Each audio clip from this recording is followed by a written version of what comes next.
ॐ भुवः स्वः तत्सवितुर्वरेण्यं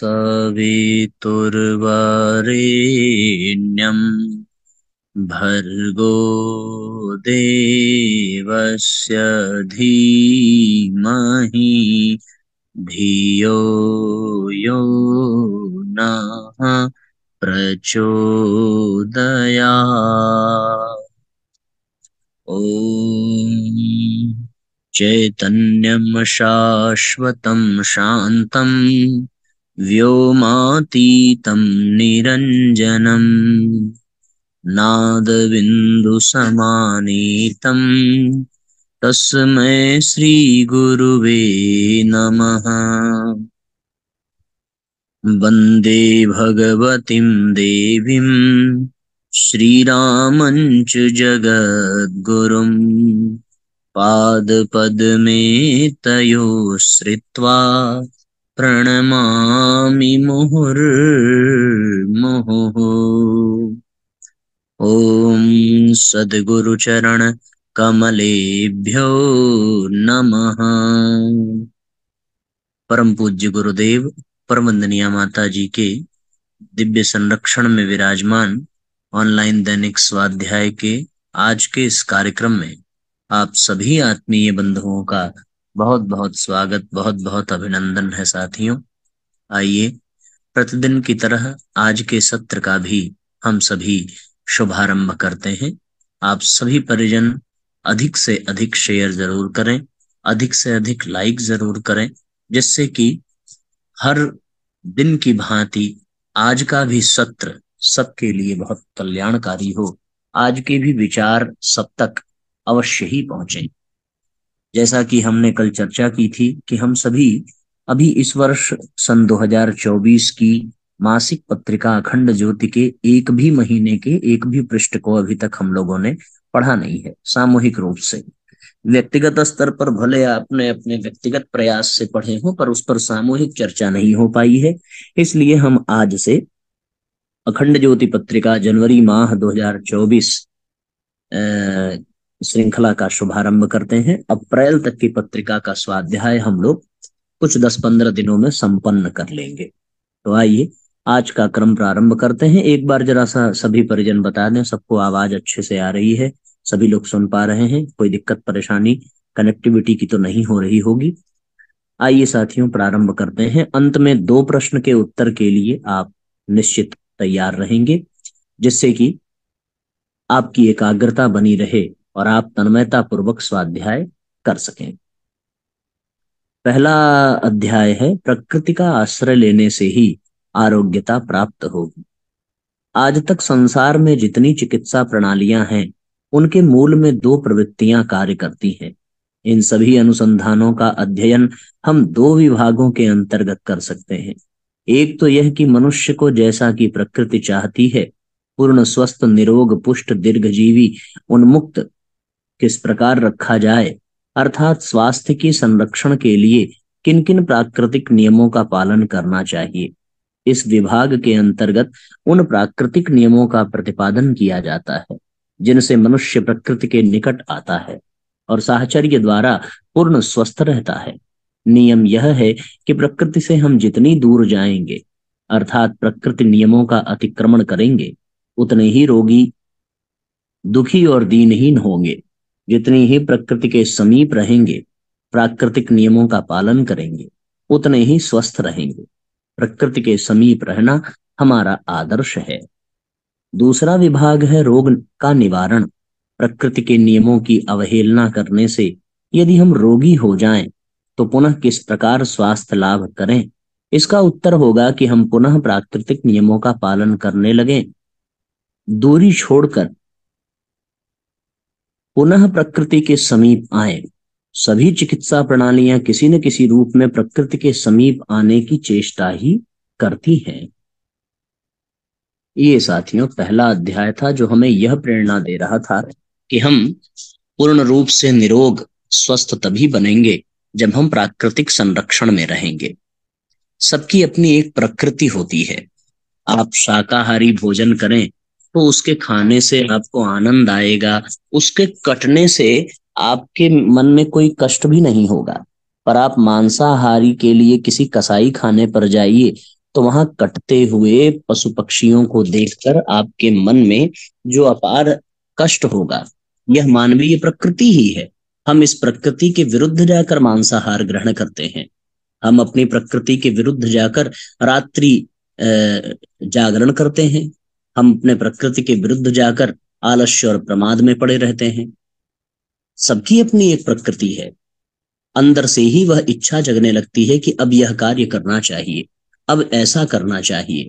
पर हम भीतर की आवाज न सुनकर अपनी एक अलग ही नियमावली बना देते हैं, और उस नियमावली के कारण, उस पर चलने के कारण हम प्रकृति नियमों से दूर होते हैं और हम धीरे धीरे रोगी होते चले जाते हैं। अब आइए अगले अध्याय का हम सभी शुभारंभ करेंगे। ये साथियों आप सबको स्पष्ट हो गया होगा। किसी के मन में कोई प्रश्न हो तो आप पूछेंगे। दूसरा बिंदु है युग युग की साधना। युग युग की साधना हम सबके सर्वस्व सौभाग्य परम पूज्य गुरुदेव का जीवन सत्य है। युगों से युगों तक चलने वाली उनकी सनातन साधना की यह जीवन कहानी है। युग बदले तो समय की समस्याएं बदले, साधना के उद्देश्य बदले, आयाम बदले, पर साधना सदा सर्वदा शाश्वत बनी रही। बदलते समय के साथ उनकी जीवन चेतना ने अनेकों कलेवर बदले। बहूनि में व्यतीतानि जन्मानि तव च अर्जुन। इस गीता कथन की भांति उनके और हम सब सेवकों, सहचरों व शिष्यों के अनेकों अनेकों जन्म हो चुके, जिन्हें हम सब तो भूल गए, पर उन्होंने हम सबको अपने सभी जन्मों को याद रखा। इनमें से कुछ को उन्होंने हम सब के लिए प्रकट भी किया। वे कभी कबीर की निर्भीक वाणी का वर्चस्व बनकर आए, कभी समर्थ रामदास के रूप में उन्होंने अपनी सामर्थ्य से छत्रपति शिवाजी महाराज को समर्थ किया, और कभी श्री राम कृष्ण परमहंस के रूप में जय कृष्ण श्री राम कृष्ण कहकर अपने सनातन और शाश्वत स्वरूप को प्रकट किया। अब इस युग में वही परात्पर चेतना अपनी पराशक्ति के साथ हम सबको अपने साथ अपने युग साधना के सूत्र में मड़ियों की तरह गूंथ कर धरा धाम पर आई, और हमारे भगवान अपने भक्तों के साथ युग युग की युगांतरीय साधना से युग परिवर्तन करने आए हैं। बहुत ही अलौकिक अध्याय है साथियों, जिसमें ये बताया जा रहा है कि भगवान ने गीता में अर्जुन से कहा है कि बहुनि में व्यतीतानि जन्मानि तव च अर्जुन। मेरे और तुम्हारे न जाने कितने जन्म हो चुके हैं, और न जाने कितनी बार और जन्म होंगे, ये भगवान कहते हैं। और अलग अलग रूपों में वो इस धराधाम पर पधार कर अपनी योजनाओं को साकार करते हैं। तरीके बदल जाते हैं, स्थान नाम बदल जाता है, पर उद्देश्य सर्वथा विश्व कल्याण का ही रहता है। इसलिए वही परम पूज्य गुरुदेव, जो सृष्टि के प्रारंभ से लेकर और जब तक सृष्टि है तब तक सक्रिय हैं, अपने साधनात्मक पुरुषार्थ के माध्यम से इस संसार के नव निर्माण के लिए, ये बात इसमें दर्शाई गई है। अगला अध्याय है आओ बनाएं व्यसन मुक्त भारत। ये बहुत महत्वपूर्ण बिंदु है साथियों आज समाज का। ये विशिष्ट सामयिक चिंतन भी है, क्योंकि आज संसार में चारों ओर व्यसन बढ़ता जा रहा है। इस दुर्व्यसन के चंगुल में फंसकर हर जीव अपनी जीवनी शक्ति को गंवा रहा है, अपने भविष्य को कालिख पोत रहा है, अंधकार की ओर बढ़ता जा रहा है, निराश हताश होकर अवसाद से जकड़कर अपने जीवन को समाप्त कर दे रहा है। इसलिए ये समय की मांग है कि हम व्यसन मुक्त बने और अपने देश के सभी नागरिकों को व्यसन मुक्त बनावें। संपूर्ण विश्व के मानचित्र पर यदि दृष्टि दौड़ाई जाए, विभिन्न देशों, संस्कृतियों, सभ्यताओं की ऐतिहासिक विरासत की एक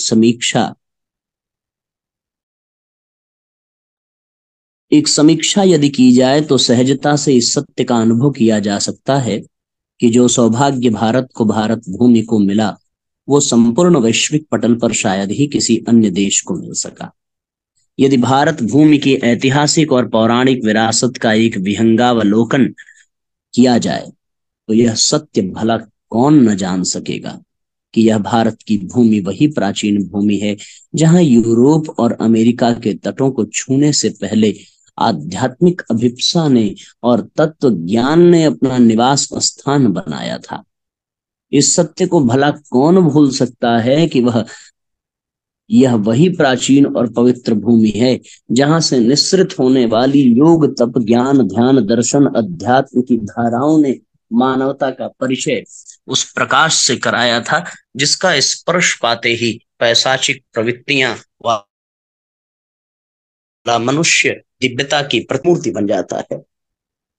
इस सार्वभौम सत्य को भला कौन ठुकरा सकता है कि इसी भारत की भूमि को यह सौभाग्य मिला कि इसने सप्त ऋषियों से लेकर संतों अवतारों अवधूतों महापुरुषों की चरण धूलि को अपने मस्तक पर स्वीकार किया। मनुष्य ने अंतर जगत के रहस्यों पर से पर्दा उठाने का प्रथम प्रयत्न इसी भूमि पर किया तो इसी भूमि पर मानवीय उत्कर्ष के जिज्ञासाओं के अंकुर सर्वप्रथम मानवीय मन में फूटे, पुष्पित पल्लवित हुए। ऐतिहासिक एवं आध्यात्मिक विरासत की दृष्टि से देखें तो भारत को मानवीय विकास पथ को प्रकाशित करने वाले सूर्य के रूप में देखे जा सकते हैं। दुर्भाग्य यही है कि इतनी सौभाग्यशाली पृष्ठभूमि पर खड़े हुए मानवता के भवन को, भारतीय संस्कृति के आलय को और आध्यात्मिक परंपरा के केंद्र को किसी की कुदृष्टि लग गई है और इस सूर्य को किसी ने ग्रहण सा लगा दिया। जो देश राष्ट्र भूमि अपने आध्यात्मिक प्रकाश एवं गौरवशाली युवा नेतृत्व के लिए जाने जाते थे, आज वहां दुर्व्यसनों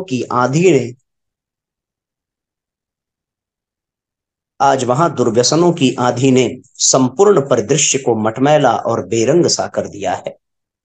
यूं कहने लिखने को तो ऐसे अनेक कारण हैं जिन्हें भारत के विकास पर लगे ग्रहण के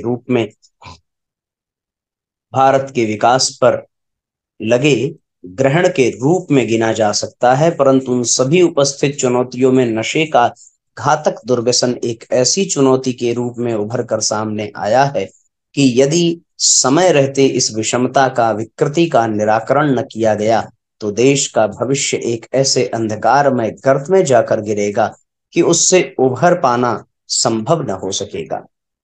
क्या यह चिंता का विषय नहीं कि आज भगवान राम कृष्ण के इस देश में हमें चुनौतियों के कुहासे के एक ऐसे भीषण दौर से गुजर रहे हैं कि आज देश का 10 से 14% तक का वर्ग नशे की गिरफ्त में आकर दुर्व्यसनों का शिकार होकर अपने परिवार की अपनी पीढ़ियों की खुशियां अपने ही हाथों से बर्बाद करता नजर आता है। क्या यह चिंता का विषय नहीं कि आज इस देश में 6.25 करोड़ के करीब लोग शराब के, 1 करोड़ से ज्यादा लोग भांग से लेकर ओपियोइड और विभिन्न अन्य मादक पदार्थों का सेवन करते दिखाई पड़ते हैं। नारकोटिक्स ब्यूरो के आंकड़े इस संख्या को 10 करोड़ से करीब आंकते हैं। यहाँ प्रश्न यह महत्वपूर्ण नहीं है कि कितने लोग इस बुरी लत के शिकार हैं, बल्कि प्रश्न यह महत्वपूर्ण है कि जितने भी लोग प्रभावित हैं, क्या वो अपने स्वयं के जीवन के कल्याण को या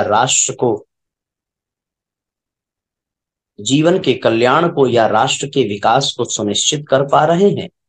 यह तो सर्वविदित ही है कि नशा सामाजिक और आध्यात्मिक दोनों ही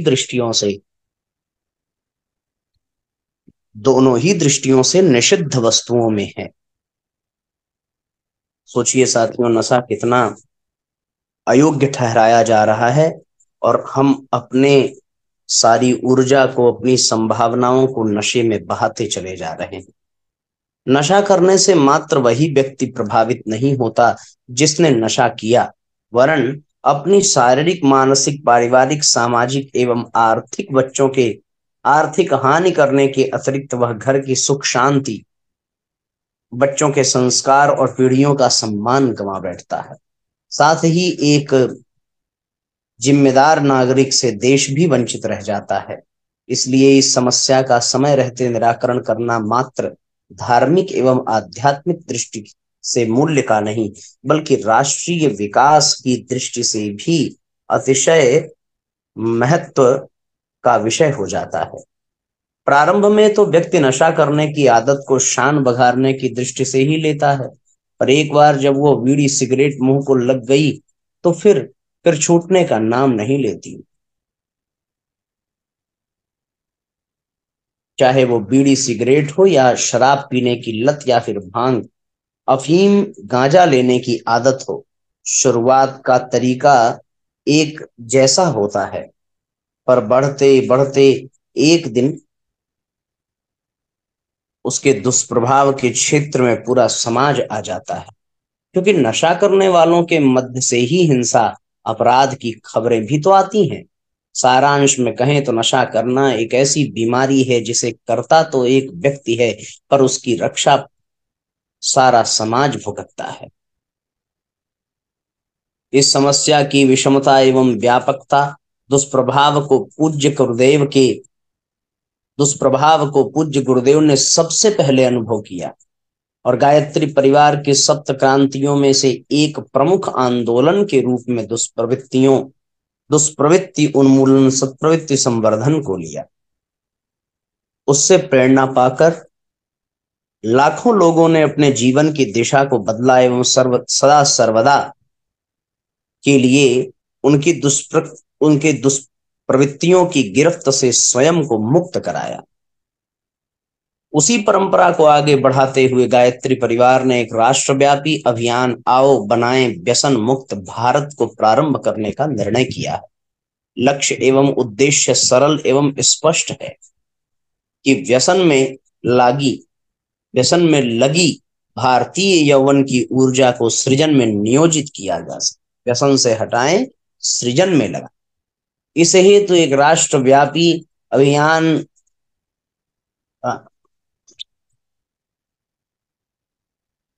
आवाज आ रही है साथियों आप लोगों को ना? जहां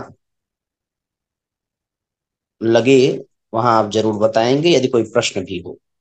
इस हेतु एक राष्ट्रव्यापी अभियान को राष्ट्रीय स्तर पर प्रतिष्ठित करने के लिए एक बृहत कार्यक्रम भी निकट भविष्य में प्रस्तावित है।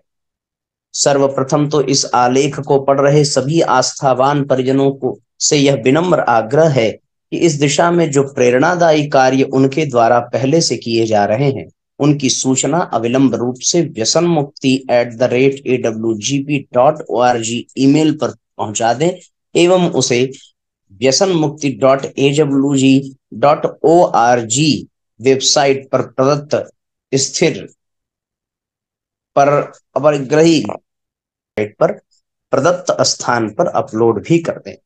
ऐसा करने से अब तक हुए सभी कार्यों का संग्रहण एक स्थान पर हो भी जाएगा तथा उनको देखकर अन्य अनेकों को प्रेरणा प्राप्त कर सकना भी संभव हो सकेगा।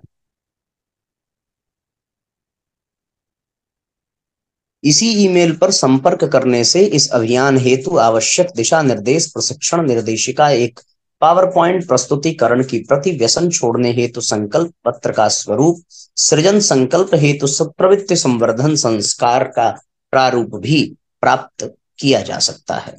पूज्य गुरुदेव द्वारा इस हेतु लिखे गए सद्वाक्यों को एवं उनके साहित्य के सेट को तथा स्टिकर्स को भी इसी माध्यम से प्राप्त किया जा सकता है।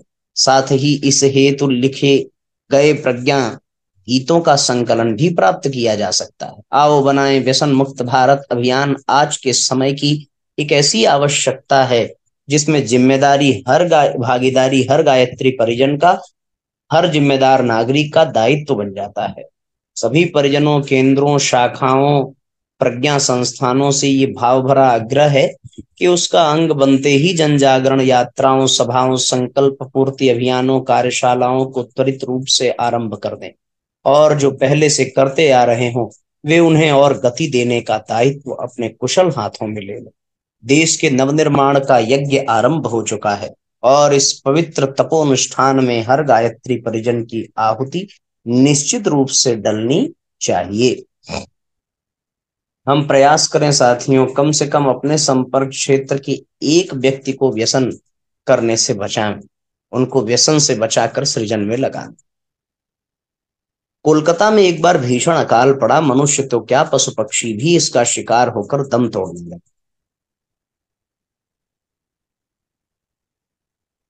वहां से एक सेठ मोहनदास अत्यंत धनवान, करुणावान एवं भगवान श्री कृष्ण के अनन्य भक्त थे।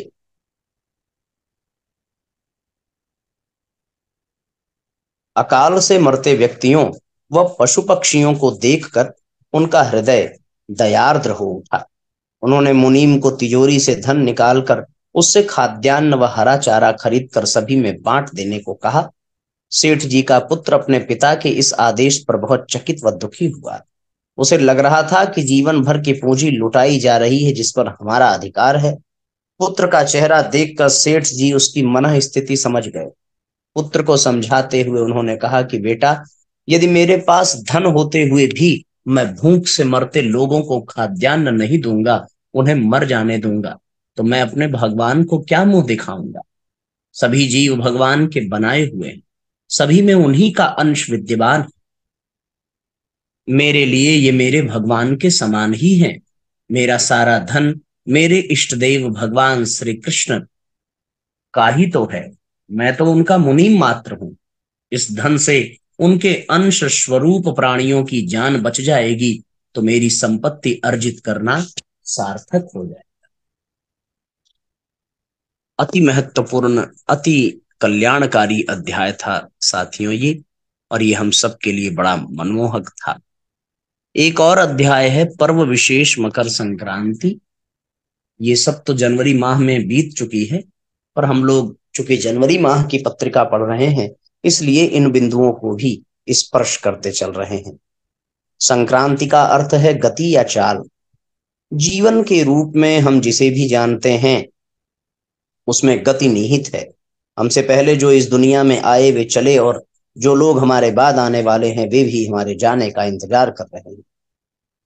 यह गति का ही परिणाम है कि इससे जीवन उपजा है, लेकिन सृष्टि में गति है तो उस गति का विराम भी होना चाहिए। दरअसल निश्चलता का, स्थिरता की कोख से ही गति का जन्म होता है, लेकिन गति एक निश्चित बिंदु या सीमा तक ही अच्छी लगती है। पृथ्वी बेहद सौम्य खूबसूरत तरीके से घूम रही है, इसी वजह से मौसम आदि बदलते हैं। पृथ्वी की गति बदल जाए, थोड़ी कम या ज्यादा हो जाए तो संसार अस्त व्यस्त हो जाए। मकर संक्रांति गति के उस अनुशासन का प्रतीक पर्व है। संक्रांति का अर्थ है सम्यक बदलाव। 12 राशियों या हिस्सों में बटे ग्रह नक्षत्रों और तारामंडलों में तेजी से बदलाव होते रहते हैं। पृथ्वी को केंद्र में रखकर बांटे गए 12 भागों में रेखांकित किए गए सूर्य के हिसाब से महत्वपूर्ण बदलाव होते रहते हैं। ये प्रभाव पृथ्वी पर दिखाई देता है और महसूस होते हैं। 12 राशियों या भागों के हिसाब से साल में कोई 12 संक्रांतियां होती हैं, लेकिन जनवरी में होने वाली मकर संक्रांति का सबसे ज्यादा महत्व है। संक्रांति का मतलब पृथ्वी की गतिशीलता और जीवन के उस पर निर्भर रहने के बारे में बताना, संस्कारित करना है। मकर संक्रांति के बाद से सर्दियां धीरे धीरे कम होने लगती हैं। धरती या प्रकृति से जो हम पाते हैं उस संदर्भ में गति या परिवर्तन का बड़ा महत्व है। हमें अपने वर्तमान और भविष्य को पूरी चेतनता और जागरूकता के साथ पढ़ने की जरूरत है। जीवन और जगत गति और व्यवस्था के अनुरूप नियोजित होना चाहिए। इस संक्रांति का आध्यात्मिक महत्व भी है। योग अभ्यास में लगे लोग जानते हैं कि इन दिनों अपने चित्त और चेतना में ताजगी भरी जा सकती है। मकर संक्रांति सूर्य को केंद्र में रखकर व्यवस्थित किए गए जीवन का त्योहार है। सूर्य के चारों ओर बिखरे 27 नक्षत्रों और 108 पदों के साथ एक नया चक्र शुरू होता है। उस गति का उत्सव सूर्य अर्थात शिव का स्मरण भी दिलाता है, जो पूर्ण निश्चल या अचल है। बिंदु सूर्य जो पृथ्वी पर जीवन का स्रोत और आधार है, गतिशील न होकर अचल और स्थिर माना जाता है। सूर्य के संबंध में भी कहा जाता है कि वह भी स्थिर नहीं है, वह किसी महासूर्य की परिक्रमा करता है। लेकिन किसी बिंदु पर मान लिया गया कि सूर्य अचल और स्थिर है। हम सूर्य को पृथ्वी से देख रहे हैं और उसे हमने स्थिर माना हुआ है। पूरा सौर मंडल या पूरी आकाश गंगा गतिशील हो तो भी इन सब से परे अंतरिक्ष सबको अपने में समाहित किए हुए वह भी पूर्ण रूप से स्थिर या अचल है। इस अविचल स्थिर बिंदु की तलाश पूरी होने पर जीवन खिल उठता है, उसे अपना लक्ष्य मिल जाता है। जीवन की गतिशीलता का संकेत भी यही, गति के केंद्र में स्थिरता होती है, उसी प्रकार जीवन का केंद्र भी पूर्ण स्थिर है। अतः हमें गतिशीलता से स्थिरता की ओर यात्रा करनी चाहिए। यही मकर संक्रांति का रहस्य है। एक सूरत हिमवान नामक राज्य के राजा थे। उनका मन बड़ा कोमल था। एक बार उन्होंने एक अपराधी को किसी कारण दंडित किया, तो उसे दंड पाते देख उनका मन विक्षुब्ध हो गया। यह सोचकर कि राजा होने पर दंड तो देना ही पड़ेगा, वे राज्य छोड़कर तपश्चर्या हेतु निकल पड़े। एक दिन वन में तपस्या करते हुए उन्होंने देखा कि एक बार अपने अपने प्रजा में तोते के बच्चे को ले जा रहे हैं। एक बाज अपने प्रजा में, कारुणावश उन्होंने एक पत्थर बाज को मारा, जिससे तोते का बच्चा तो बच गया परंतु बाज के प्राण निकल गए। अपने हाथों द्वारा पुनः हिंसा हुई देख उनका मन कांप उठा। उसी समय महामुनि मांडव्य वहां से आ निकले। उन्होंने राजा की मनोव्यथा भांप ली। वे राजा से बोले, राजन, यदि न्याय न किया जाए, कठोरता न बरती जाए, तो दुराचारी लोग सज्जनों पर आतंक स्थापित करेंगे और अधर्म का बोलबाला होगा। इसलिए अपने मन में से यह भाव निकाल कर तुम निष्काम भाव से प्रजा की सेवा करो। यदि किसी के प्रति व्यक्तिगत वैर भाव से तुम उसे दंड नहीं दे रहे हो, तो वह हिंसा में नहीं गिना जाएगा। राजा होने के नाते राज्य में सुशासन स्थापित करना भी तुम्हारे लिए एक प्रभु प्रदत्त दायित्व है। राजा सूरत की समझ में मुनि मांडव्य का कथन आ गया। वे पुनः राज्य वापस लौट आए और उन्होंने स्वयं को निष्काम भाव से प्रजा की सेवा में निरत कर दिया। इस तरीके से साथियों ये अध्याय पूरा हुआ और आज के स्वाध्याय का भी समय अब विश्राम की ओर है। आइए गायत्री मंत्र पढ़ेंगे, आज के सत्र को विश्राम देंगे। कल पुनः इसके आगे के अध्याय हम लोग पढ़ेंगे। ओम भूर्भुवः स्वः तत्सवितुर्वरेण्यं भर्गो देवस्य धीमहि धियो यो नः प्रचोदयात्। सभी आत्मीय बंधुओं को बहुत बहुत धन्यवाद जुड़ने के लिए। सबको प्रणाम, सबका मंगल हो।